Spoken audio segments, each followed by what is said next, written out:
Hello and welcome. This is the first part of a two-part lecture on structures and pointers.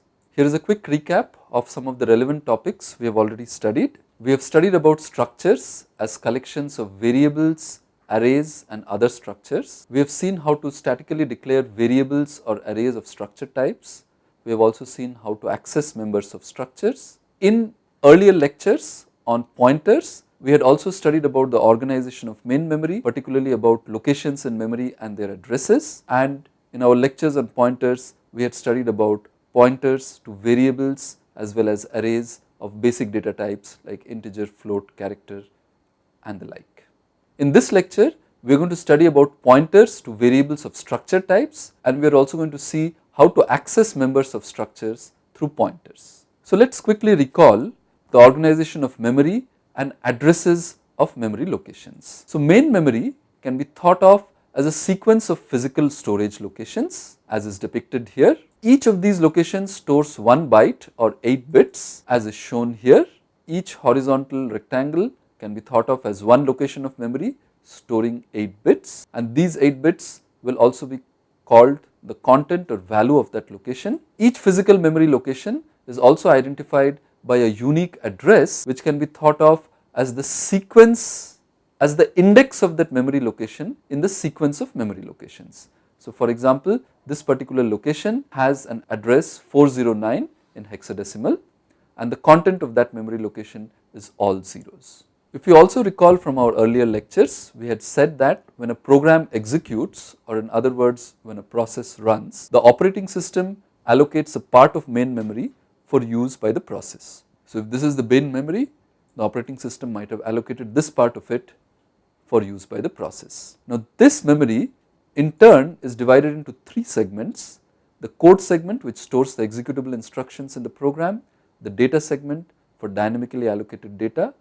and the stack segment which basically stores the call stack which has the activation records of all functions that are called in the program, and each activation record, if you recall, has memory allocated for all local variables of the corresponding function. So let us quickly see how structures are going to be laid out in main memory. So here is a simple program. This is the main function within which I have declared a structured data type, myStruct type. This has 3 members. Member z is of type character, members x and y are of type int, and then I have a variable p1 of structure type myStruct type, and I also have a variable a of type int. Now we know that every integer variable needs 4 bytes of storage, so I can visualize the main memory, and the main memory here is divided into 3 segments: the code segment, data segment and stack segment. A being a local variable of the function main, memory for a will be allocated in the activation record for main when main is called by the operating system, and this activation record will reside in the call stack in the stack segment. So therefore memory for a is really allocated in the stack segment, and since we need 4 bytes and since each location of main memory stores just only 1 byte, we have 4 consecutive locations here allocated for the integer variable a. Now how much storage do we need for the variable p1? Well, if you look at the definition of myStruct type, you will see that I need 1 byte for the member z and I need 4 bytes each for the members x and y. Therefore I need a total of 9 bytes of storage. Once again, this being a local variable of main, storage for this will be allocated in the activation record for main, which will be stored in the call stack which resides in the stack segment. So in the stack segment I will have storage for p1, and in that storage I will have a byte reserved for p1.z and 4 bytes each reserved for p1.x and p1.y. Note that I am saying that this is the amount of memory allocated for p1, whereas p1.z required 1 byte here, p1.x and p1.y required 4 bytes at each of these places. So there is still some gap here. So if you are wondering what is that gap or padding, let us just wait for a few slides. But for the time being, let us note that since p1 and a are both local variables of main, therefore memory for both p1 and a have been allocated in the activation record of main in the call stack which resides in the stack segment. Now in order to understand a little bit more about this gap or padding here, we must first ask what can we safely assume about the memory layout of structures when I have variables of structure types in my program. So, here is my structure type, my struct type, and here is the variable, and here is the memory layout that we have already seen. What can we safely assume about this memory layout when programming in C++? Well, we must not make any assumptions about the relative layout of different members within the memory allocated for a structure. So, while it may be reasonable to assume that the memory for p1.z will be allocated immediately before the memory for p1.x and then the memory for p1.y, because they appeared in that order in the definition of my struct type. However, it is not safe to assume this in general when you are programming in C++. So, we will make no assumptions that p1.z appears before p1.x and that appears before p1.y. We will make no such assumptions about the layout of the structure in main memory. We are also not going to make any assumptions about whether there are paddings or gaps or unused memory locations after the locations allocated for different members of a structure. For example, we will not assume that there is no gap or unused memory location between the location allocated for p1.z and the first location allocated for p1.x. Similarly, we will not assume that there is no gap or padding or unused memory location between the last location allocated for p1.x and the first location allocated for p1.y. For example, this should also be a perfectly alright memory layout for my struct type as far as our program is concerned.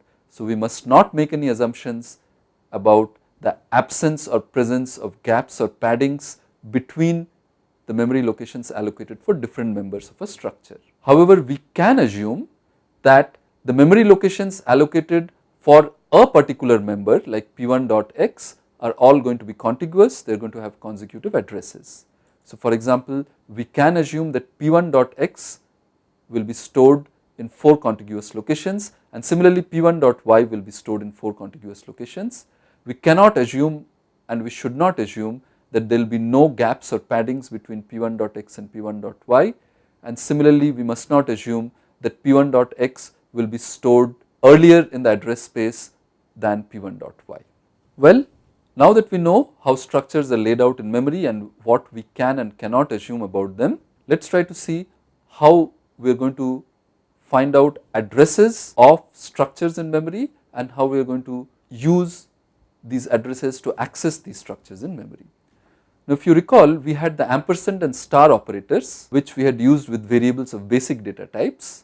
For example, here is a little program fragment and here int star basically refers to a pointer data type, specifically pointer to an integer data type, and in this assignment statement ampersand a is asking the computer to take the address of the starting location of variable a which is of type int. Since variable a is of type int, we need 4 locations for storing the value of a. So, ampersand a will give us the address of the starting location of variable a and that will be assigned to pointer a. And similarly, when we say star pointer a, we are telling the computer to look at the contents of the memory locations whose starting address is given by pointer a, and we should look at these contents as an integer because pointer a is a pointer to an integer. Pointer a has been declared to be of the type pointer to integer. So, when I say star pointer a, I am saying the contents as integer of the memory locations whose starting address is given by pointer a, and those contents of those memory locations should be updated to the value 10. Now, it turns out in C++ we can use the ampersand and star operators in exactly the same way with variables of structure types. So, here is a little C++ program fragment which uses the ampersand and star operator with structure types. So, here is our myStruct type that we have seen earlier. P1 is a variable of structure type myStruct type. Pointer P1 is a variable which is of type pointer to myStruct type. So, just like int star says it is a pointer to an integer, so myStruct type star says that it is a pointer to myStruct type. MyStruct type is a structure type and myStruct type star is a pointer to that structure type. Similarly, when we say ampersand P1, we are saying take the address of the starting location of variable P1 which in this case happens to be of type myStruct type. And similarly, when we say star pointer P1, we are asking the computer to update through this assignment statement the contents of the memory locations whose starting address is given by pointer P1, and these contents should be thought of as having the value of a variable of type mystruct type. Because pointer P1 is declared to be of type pointer to mystruct type, therefore star pointer P1 should be treated like an object of type mystruct type, and we should treat the contents of the memory locations whose starting address is given by pointer P1 as being the value of an object of type mystruct type. So in this case, that object of type mystruct type is being initialized to C23. We have already seen initialization of structures earlier. It means the member Z of the object star pointer P1 will be initialized to the character C, and X and Y, the members X and Y of the object star pointer P1 will be initialized to 2 and 3 respectively. Now that we have seen how to find out addresses of structures and how to dereference those addresses, we want to ask, can we access the member of a structure like P1.x through a pointer to that structure like pointer P1? Well, the answer to this is yes, and by the obvious way, since star pointer P1 was allowing us to access the contents of the memory locations whose starting address was given by P1, and these contents were being accessed as an object of type mystruct type. So I could simply say star pointer P1.x, and I will be accessing the member X of the object star pointer P1. So I could have this assignment statement in which I am accessing the member X of the object star pointer P1 and updating it to 1 plus the value of member Y of the object star pointer P1. Now in C++, the way to read this is that star pointer P1 is an object of type mystruct type.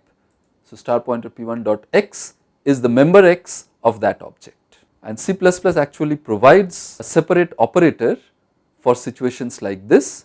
For example, instead of saying star pointer P1 dot x, I could say pointer P1 arrow x, and instead of saying star pointer P1 dot y, I could say pointer P1 arrow y.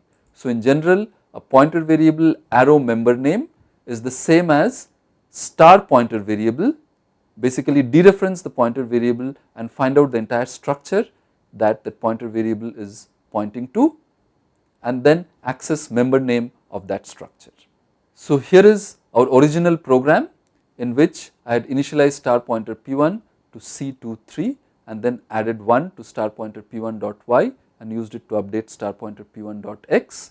Here is a completely equivalent program where I have initialized the members Z, X and Y of P1 by using the arrow operator. So pointer P1 is assigned the address of P1, and then I can use the arrow operator in this manner. Pointer P1 arrow Z is assigned C, pointer P1 arrow X is assigned 2, pointer P1 arrow Y is assigned 3. This will basically initialize P1 to the values C for Z, 2 for X and 3 for Y, and then instead of using this star pointer P1 dot X and star pointer P1 dot Y, I could rewrite this assignment statement using the arrow operators like this. So these are two completely functionally equivalent program fragments. So in summary, in this lecture, we studied about pointers to variables of structured data types. We saw the use of the ampersand and star operators with structures, and we also saw the use of the arrow operator to access members of structures through pointers. Thank you.